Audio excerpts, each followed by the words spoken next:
Ngayon, bilang inyong gobernador,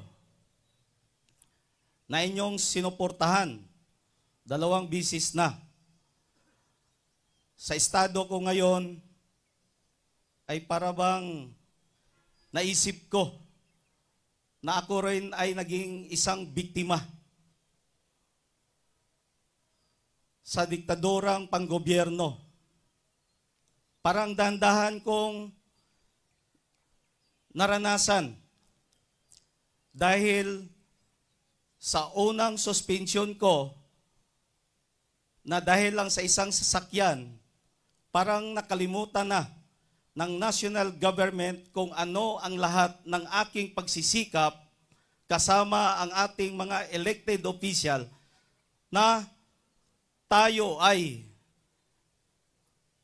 maging insurgency-free province at lahat ng aking pagsisikap upang matugunan ang pangangailangan ng ating probinsya at upang ma-deliver sa bawat barangay ang magandang serbisyo na makatao at makadiyos.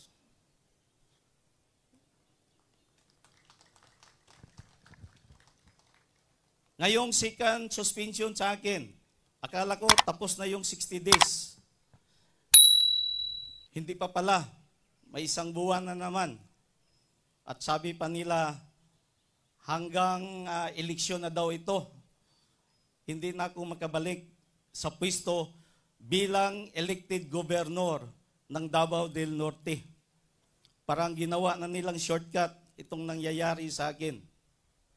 Kaya itong second suspension ay dahilan lang din sa aking pakipaglaban upang tulungan o suportahan ang panawagan ng ating mga kababayan sa Distrito 1 ng Davao del Norte at sa Island Garden City of Samal na sobrang sama ang delivery of services sa kuryente na dulot ng isang kooperatiba. Ako ay sumuporta sa taong bayan para mabigyang solusyon ang matagal ng problema ng probinsya ng Davao del Norte na magkaroon ng magandang serbisyo sa kuryente at murang presyo. Dinala ko ito sa Congress, dinala sa Senate, sumama sa rally upang ipadating sa ating Pangulo na ang taong bayan ng Davao del Norte ay nasakripisyo na sa sobrang taas na singil ng kuryente at panay brownout ang binigay na serbisyo. Imbes nga ang kooperatiba sa kuryente ang imbestigahan, ang inyong kuyagob naman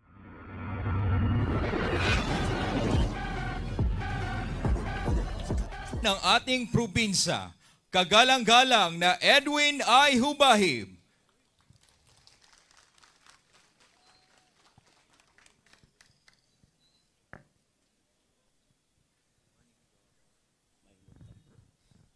Daghang salamat sa ato ang Everdynamics City Mayor, Honorable Jose Relampagos, sa lahat ng mga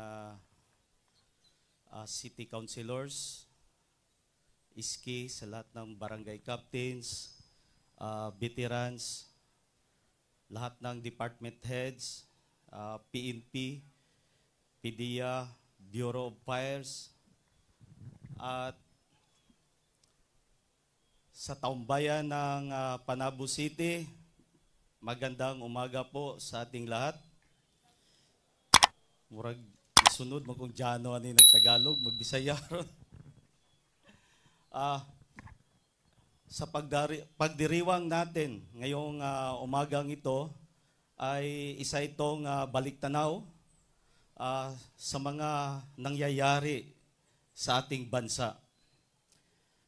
Itong pagdiriwang ng Independence Day ay isang pagpaalala sa ating lahat na ang ating mga ninuno at ang ating mga bayani ay nagbuwis-buhay, nagsakripisyo upang makamit natin ang kalayaan ng ating bansa noong panahon na tayo'y under control ng mga dayuhan.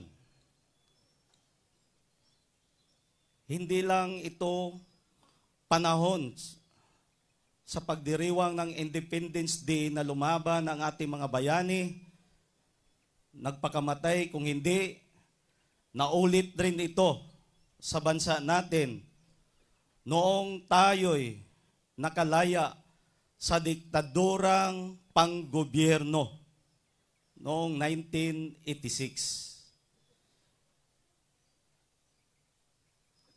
At ang probinsya ng Davao del Norte ay nakamit din natin ang isang kalayaan nung tayo'y na-declare na insurgency-free province. Naging malaya tayo sa kaguluhan laban sa CPP-NPA, laban sa Armed Forces of the Philippines and Philippine National Police. Nung na-declare tayo na insurgency-free, malaya na po ang bawat isa na pumunta sa lahat ng sulok ng ating probinsya. At hindi lang tayo na-declared na insurgency-free, ang buong Region 11 ay na-declared na insurgency-free region. At dahil dyan, tayo po ay naging successful sa ating pakipaglaban, laban sa karahasan, laban sa gulo, at laban sa pang-aabuso. Ngayon, bilang inyong gobernador, na inyong sinuportahan, 2 bisis na, sa estado ko ngayon, ay parabang naisip ko na ako rin ay naging isang biktima sa diktadurang panggobyerno. Parang dahan-dahan kong naranasan dahil sa unang suspension ko na dahil lang sa isang sasakyan, parang nakalimutan na ng national government kung ano ang lahat ng aking pagsisikap kasama ang ating mga elected official na tayo ay maging insurgency-free province at lahat ng aking pagsisikap upang matugunan ang pangangailangan ng ating probinsya at upang ma-deliver sa bawat barangay ang magandang serbisyo na makatao at makadiyos.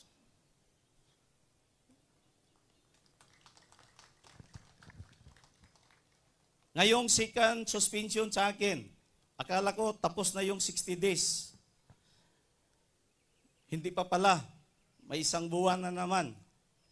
At sabi pa nila, hanggang eleksyon na daw ito, hindi na ako makabalik sa pwesto bilang elected governor ng Davao del Norte. Parang ginawa na nilang shortcut itong nangyayari sa akin. Kaya itong second suspension ay dahilan lang din sa aking pakipaglaban upang tulungan o suportahan ang panawagan ng ating mga kababayan sa Distrito 1 ng Davao del Norte at sa Island Garden City of Samal na sobrang sama ang delivery of services sa kuryente na dulot ng isang kooperatiba. Ako ay sumuporta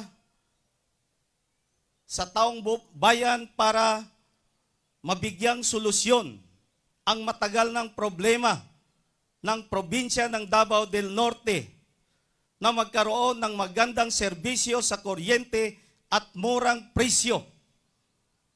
Dinala ko ito sa Congress, dinala sa Senate,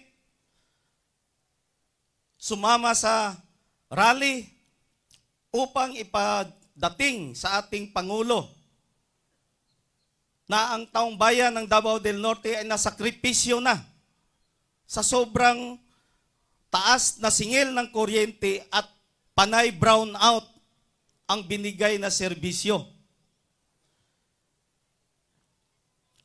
Imbes nga ang kooperatiba sa kuryente ang imbestigahan, ang inyong Kuya Gob naman hinoon ang gisuspended. Mangutana ko sa inyo ha, makatarungan ba ni? Dili gud ni makatarungan. Kay nga naman, mi barug ko para sa katawhan.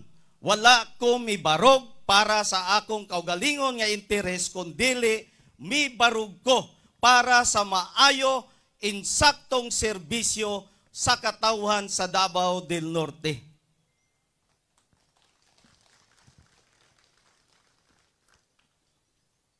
Unya, maoy gihimong dahilan nga ako'y suspended. Imbis nga imbestigahan ang kooperatiba, tinuod ba ang complaint sa katawhan o tinuod ba ang gidala nga complaint ni Kuya Gob ngadto sa Pangulo? Nabaliktad naman hinoon.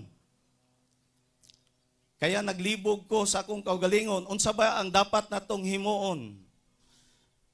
Mujuwent ba ta sa binuang o magpadayon ta nga kalabanon nato ang tanang binuang dinhi sa atong probinsya? Mangutana ko sa inyo ha, gusto ba mo nga ang inyong mga elected official mujuwent sa paghimo og binuang og mahimong makaluluoy ang katawan, o ang inyong elected official mubarog alang sa katarungan o kayuhan sa katawan sa probinsya sa Davao del Norte? Mubarog yun ta alang sa katarungan o kaangayan sa atong probinsya. Kaya mauna ang ako ang naramdaman nga murag hinay-hinay na pod nibalik ang pagkadiktador sa atong gobyerno. Pero mga kaigsunan ko, dili nato ni undangan o dili punta angay mahadlok. Gikinahanglan sama sa gihimo sa atong mga bayani, sama sa gihimo sa atong mga katigulangan, nga mitindog sila, mibuwis buhay, para nga atong maangkon ang kalayaan nga atong giselebrate karon. Kinahanglan mausab ang atong himuon para alang-alang sa tanang gipangandoy sa katawan nga tinuod nga kausaban sa atong probinsya sa Davao del Norte o sa atong siyudad sa Panabo City.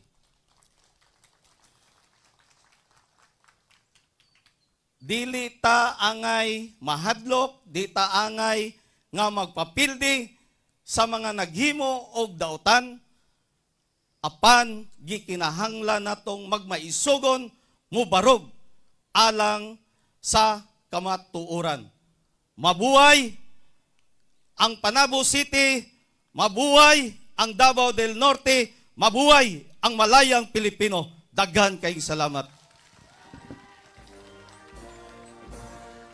And maraming salamat sa ating gobernador, kagalang-galang na Edwin I. Hubahib.